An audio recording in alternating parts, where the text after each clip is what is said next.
Isso foi em 1501. Agora, em 2026, estamos no 4º ano e no 326º dia desde o início da invasão.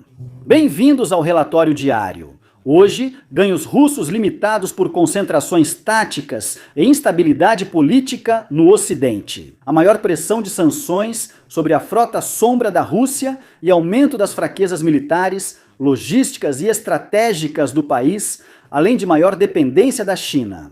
Assim como outras coisas, será interessante. Gostaria de saudar novamente a equipe Albu. Tenho percebido, assim como os comentários mostram, que vocês também notaram isso. Algo está errado com o algoritmo. O alcance foi subitamente muito reduzido e o canal quase não pode mais ser encontrado em lugar nenhum.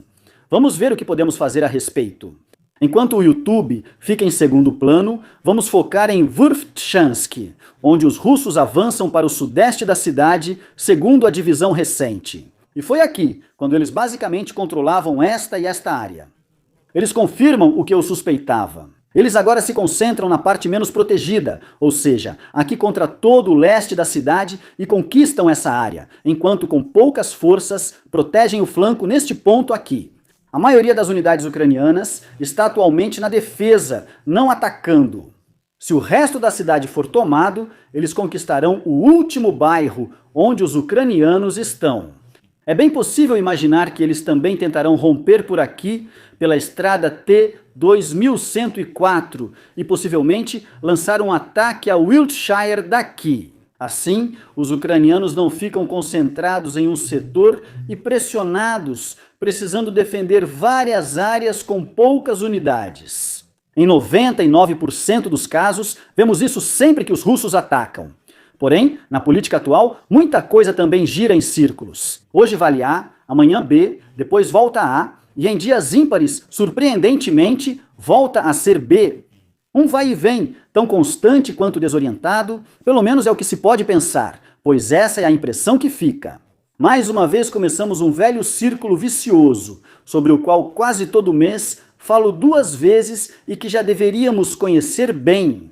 Recentemente, Donald Trump parecia notar que Moscou bloqueava negociações e não mostrava interesse real pela paz.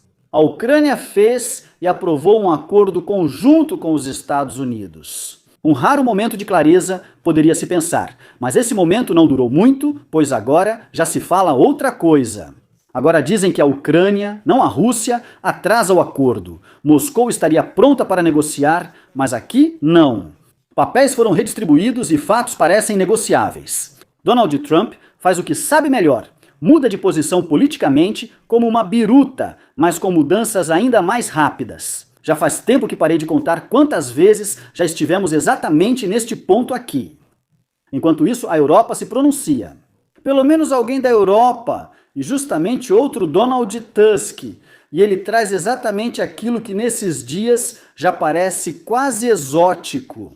Consequência, ele aponta que não foi a Ucrânia, mas sim a Rússia, que rejeitou todas as propostas, que a cada iniciativa diplomática sempre se seguiram ataques de mísseis, e que a resposta lógica para isso não pode ser um encolher de ombros, mas sim uma pressão ainda maior sobre a Rússia. Aqui, quase se sente um alívio, pois pelo menos Donald Trump manteve o controle da situação. E quanto a Moscou? Moscou pede o respeito ao direito internacional. Isso tem uma certa ironia.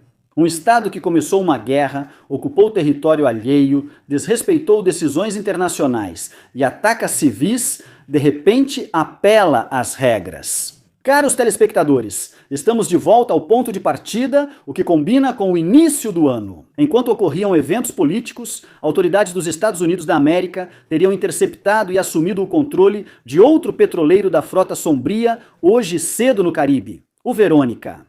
A operação foi uma ação coordenada de embarque com a Guarda Costeira dos Estados Unidos da América e forças militares. É vista como parte das sanções contínuas e de uma quarentena contra cadeias de fornecimento de petróleo já sancionadas. Esse é o 6º petroleiro capturado pelos americanos em 2 semanas. Não considero isso tão ruim. O problema é que petroleiros da Frota Sombria, ao serem sancionados, ficam proibidos de atracar em certos portos. Eles apenas retornam, mudam o nome e a bandeira do navio e seguem navegando pelos mares. Isso seria evitado se o navio fosse apreendido ou afundado, mas ainda não ocorreu. Vamos observar um trecho da linha de frente que parece termos visto por 3 anos. Estamos falando de Bakhmut. Tudo o que está marcado aqui a oeste de Bakhmut é basicamente o progresso feito após o fim da batalha pela cidade em maio de 2023.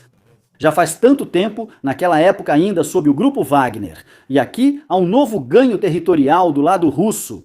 Para alguns espectadores, tudo isso pode até parecer nostálgico agora. Aqui, os soldados da 30ª Brigada Mecanizada identificou um soldado russo próximo aos destroços de um veículo.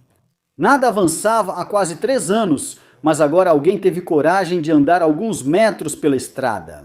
Naquela época, tudo aqui ainda estava cheio de PMCs, ou seja, grupos militares privados, como o Grupo Wagner, os mercenários da Gazprom ou até mesmo os do Batalhão Borscht. Após a marcha da justiça do Grupo Wagner, todos os grupos foram integrados ao exército, sem mais diferenças entre eles. Prigozhin conseguiu aqui, na época, o que o exército russo não pôde, mesmo enfrentando o Ministério da Defesa. Eles sempre cortavam os recursos dele quando ele, frequentemente, dizia algo considerado errado ao expressar sua opinião. Você pode pensar o que quiser sobre ele e suas ações. No Inteligência de Fontes Abertas, ele era uma das minhas melhores fontes sobre informações e disputas no exército russo. A cada ataque de raiva, ele logo expunha tudo publicamente. Ucranianos capturaram 2 cavalos russos fugitivos, considerados prisioneiros de guerra especiais, segundo o 1º Regimento de Ataque das Forças Armadas da Ucrânia. Um olhar no mapa mostra que eles estão perto de Chuliai-Pole, tornando o caso dos cavalos próximo a um dos principais cenários dos combates atuais. É justamente ali onde se esperaria que a qualidade do material pudesse aumentar para conseguir avanços. Outros trechos menos importantes recebem equipamentos inferiores, pois é preciso obter a quantidade necessária em bom funcionamento. Além dos cavalos e burros, também reapareceram vídeos de camelos e ovelhas do lado russo. Você lembra como a Rússia justificou a guerra contra a Ucrânia? Moscou dizia que havia muitos russos no Donbass. Para protegê-las, concederam-se um direito especial de influência e poder que usaram inclusive em uma guerra. A influência russa sempre foi alta e muitos moradores se consideravam mais russos que ucranianos. Esse argumento ressurge, segundo muitos blogueiros russos, mas no sentido oposto. Eles dizem que, enquanto os russos tentam avançar na Ucrânia, olhando para o oeste, sofrem muitas perdas. Não só em pessoal e material, mas também economicamente e politicamente, a China já exerce grande influência no extremo oriente russo. De Chita a Vladivostok, empresas chinesas dominam a economia, pagam impostos à China e mais chineses migram para essa região da Rússia. Além disso, a China nunca eliminou completamente de sua mentalidade política as reivindicações históricas de território sobre partes dessa região. A semelhança é clara: primeiro economia, população estrangeira e influência, depois dependência política, sem anexação formal. Assim como a Rússia usou sua população no Donbass para justificar proteção, alguns russos temem que a China faça o mesmo.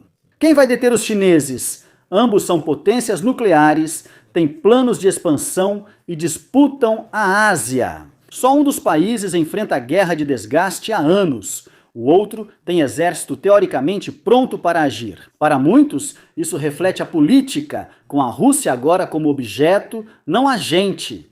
No início de 2023, destaquei várias vezes nos relatórios que China e Rússia não são amigas nem aliadas. Na época dizia-se que, se o Ocidente agisse mais, a China apoiaria militarmente a Rússia e a guerra acabaria. China e Rússia, que são grandes aliados, lideram a Ásia. Isso não é verdade. A China é amiga, mas como potência defende seus interesses, o que não é condenável. No entanto, a China nunca quis apoiar a Rússia a ponto de ser sancionada também e perder projetos e relações influentes na Europa e no mundo, como ocorreu com a Rússia. O O interesse da China é esperar e ver qual lado vai enfraquecer, aprender com essa guerra e então atacar onde vai doer mais em um ator cambaleante. Eu já disse isso em 2023.